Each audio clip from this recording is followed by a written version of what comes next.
Otis is the newest brawler in the game, and he's the chromatic brawler for the deep sea brawl season. Now, I don't know if he himself is an underwater creature who just likes to wear like this diving suit that he found, or like if he's an actual diver bot, or maybe he's like a squid that has the eye, or like, and maybe that's how he produces his ink, his paint balls. But the point is, instead of using his equipment to breathe, he uses it to splatter paint everywhere. He's also best friends with a starfish named Syl, and together they go around painting graffiti all over Star Park. I don't know how they communicate together though, because he's not very good at talking.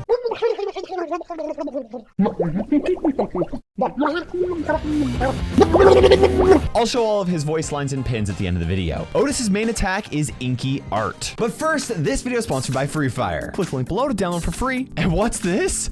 I have an entire Free Fire channel that you guys should subscribe to and check out. I really like Free Fire if you can't tell. And one of my favorite things about Free Fire are all the different game modes. Obviously, they have an awesome battle royale, but they also have a 1v1 called Lone Wolf, a 4v4 called Clash Squad, as well as special events like Zombie Invasion or Big Head, which can get a little crazy. Now, they recently released Ranked Bomb Squad, which is a 5v5 where you take turns going on offense or defense. Offense tries to plant the bomb in one of two locations, and they have a really good advantage of like being able to stick together as a group while they do that. And then defense has to try and prevent offense from planting the bomb or disarm the bomb after it's been planted, which is kind of tricky to do because defense typically splits up to find out where offense actually goes. It's a lot of fun, and the cool thing about Free Fire, it's probably the easiest first-person shooter I've ever tried to get into on mobile. So click the link below, subscribe to my Free Fire channel, and thanks a ton to Free Fire for sponsoring this video. For Otis's main attack, he fires 3 globs of paint, one after another, that travel in a thin, kind of cone-shaped attack, kind of similar to like Pam's or Max's attack. The idea is it's not entirely straight and covers a little bit of area.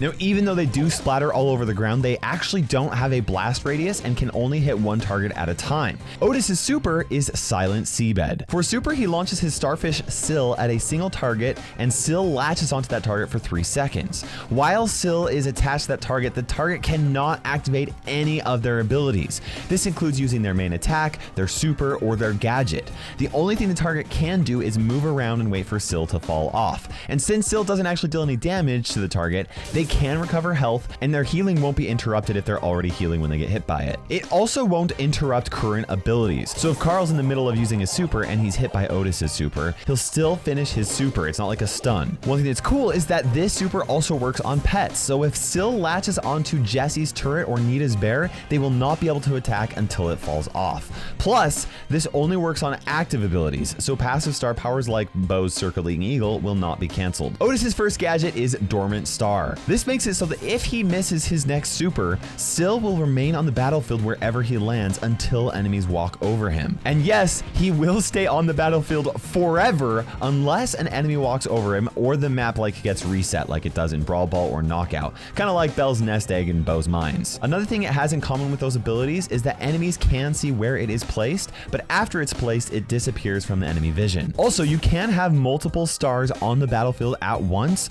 but once an enemy walks over even just one of them, all the other stars sitting on the ground disappear. Otis's second gadget is Fat Splatter. This makes it so that his next attack fires a giant glob of paint that pops and makes a giant puddle of paint on the ground that will deal damage to enemies inside it for the next 3.8 seconds. This is kind of like Barley's attacks and can deal damage to enemies on the other side of walls. Otis's first star power is Stencil Glue. This increases the duration of his super by 33%. So this increases the ability cancellation from his super from 3 seconds to 4 seconds. And this applies to all of his supers, which means that if he uses his Dormant Star gadget and an enemy walks over it, the target will get disabled for a full 4 seconds. Otis's second star power is Ink Refills. This increases the number of projectiles fired from his main attack by 33%. That's an increase from 3 projectiles to 4 projectiles for every attack. Personally, I think this is just going to be the better star power because it doesn't rely on Otis's super to be useful. Even if Otis doesn't hit all 4 projectiles, it helps him hit his shots a little bit easier too. Next is the Brawl Stars Olympics events, but first I wanted to point out a possible bug, something that's going to make him seem a little bit stronger than he might actually end up being. Now normally, his Fat Splatter gadget turns all of his projectiles into a giant glob of paint, but if his ink refill star power is equipped, Fat Splatter only changes the first projectile into a giant club, so then the 3 regular attacks follow right afterwards. I don't know if this will be changed before he's actually released into the game, so things might be a little bit different in these Brawl Stars Olympics events, so keep this in mind. Now we get to see how Otis compares to every brawler in the game, starting with his worst event and working way up to his best, plus a bonus event, the Swarm Test. Otis uses his Fat Splatter gadget to take out 4 bots at a time and works on cleaning up the rest of the bots with his attacks while he reloads it. Obviously, his super is useless in this test, which means that he really relies on his reload speed to take all of the bots out. He defeats the Swarm in 15.6 seconds, which ties him with Bonnie for 51st place out of the 58 brawlers in the game, and this suggests he's not going to be that great at dealing with multiple targets. The Super Damage Test. Now, since his super doesn't deal any damage, this is obviously one of Otis's worst tests. Fortunately, 8 other brawlers can't deal damage with their supers either, so he ties for 50th place. The Area Test. Now, Otis's super doesn't deal damage, which means that he can't break any of the bones with his super either. Also, gadgets aren't allowed for this test, which means that he only gets to use his attack. He's able to clear 22 tiles in total, which ties him with Fang and Mr. P for 50th place. The Boss Test. Now, Otis gets to use his Ink Refills star power and Fat Splatter gadget to deal a fair amount of damage against the boss early on. But once his 3 gadgets are used, he relies solely on his attack, which means that the damage starts to fall off in comparison to a lot of other brawlers. He's still able to defeat the boss in 1 minute and 9 seconds, which puts him in 43rd place. Now, honestly, for a brawler without a super that deals damage, that's actually really good. The 1 second DPS test. Now, Otis uses his gadget and a couple of attacks, and since his gadget barely deals damage twice in the same second, he's able to hit the boss with all 4 projectiles and still get some extra damage from the gadget in the same second.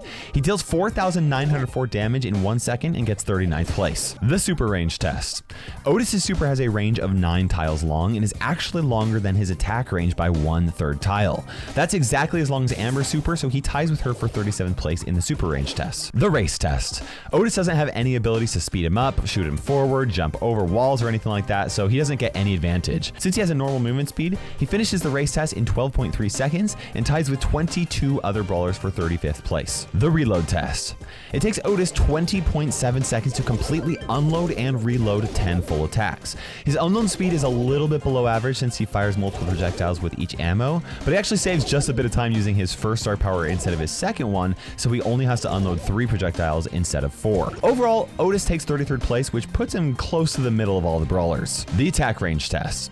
Otis's main attack range is barely shorter than his super range, but it has a little bit more width because the projectiles spread out. His main attack travels 8 2/3 tiles, so he ties with Lola, Crow, Amber, and Barley for 31st place. And that means that he and Amber actually have the exact same range with their main attack and supers, which I guess fire and water do mix, or paint, or something like that. The Splash Test.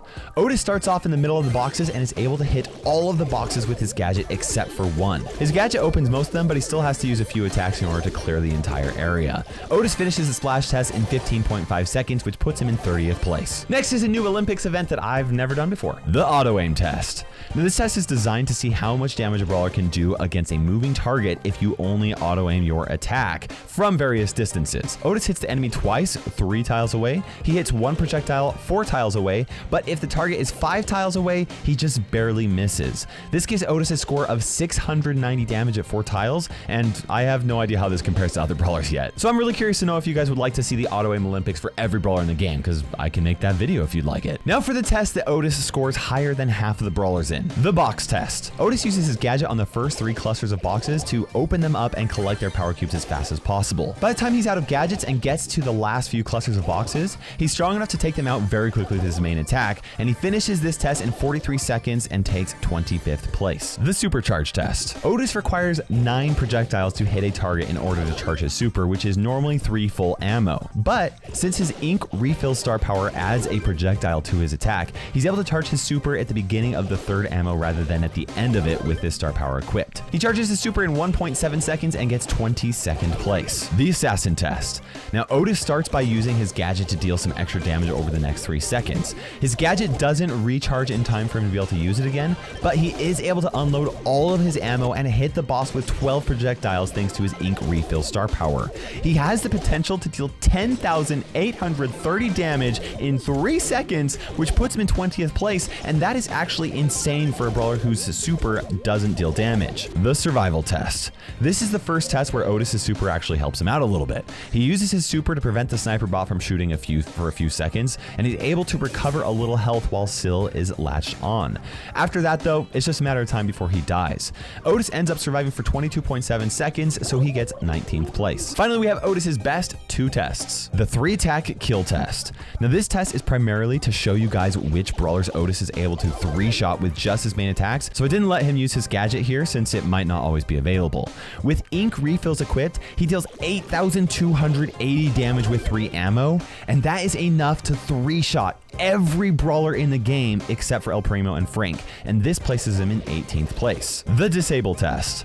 Otis is the only brawler in the game that can disable enemy abilities, and he can do it for 4 seconds. Now if we compare his super to the stuns of Frank or like Bo's mines, that's actually twice as long as theirs. So I guess that means that Otis wins first place. So good job, Otis. Now his placements in this Olympics video would suggest that he's not actually going to be that good, but I don't think that's actually the case. The thing about Otis is that he pretty much completely shuts down every brawler who he can outrange because his attacks deal so much damage, and if he hits anybody with his super, that they can't attack back. So as long as they're within range, they're gonna die. And gem grab is typically a medium range mode where Otis is gonna be able to hit people pretty easily. All he has to do is hit them with the super, run in towards them, auto aim his shots, and take them out. The other thing with gem grab is that it's a game mode where players typically overextend themselves, so I could see him being pretty strong. He might only be an A tier brawler, but I think that it's fair for us to like estimate that he's gonna be an S tier brawler in gem grab. Then we have Brawl Ball, where he's definitely an S tier brawler. Like his super is insane.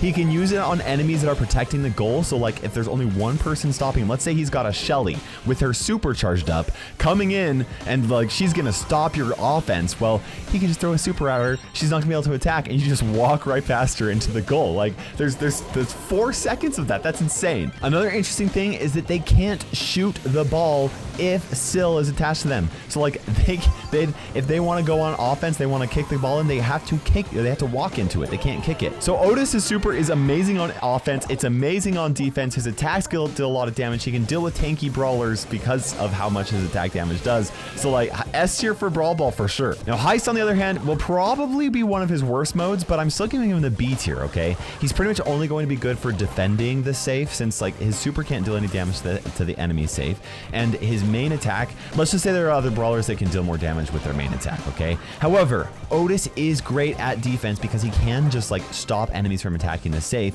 and he can easily take them out while they cannot attack. Like imagine a bull on your safe. Like it's not a problem for Otis. He's just gonna use his super, take out the bull, and the bull's not gonna be able to attack for 4 seconds. That gives Otis plenty of time to attack the bull, and guess what?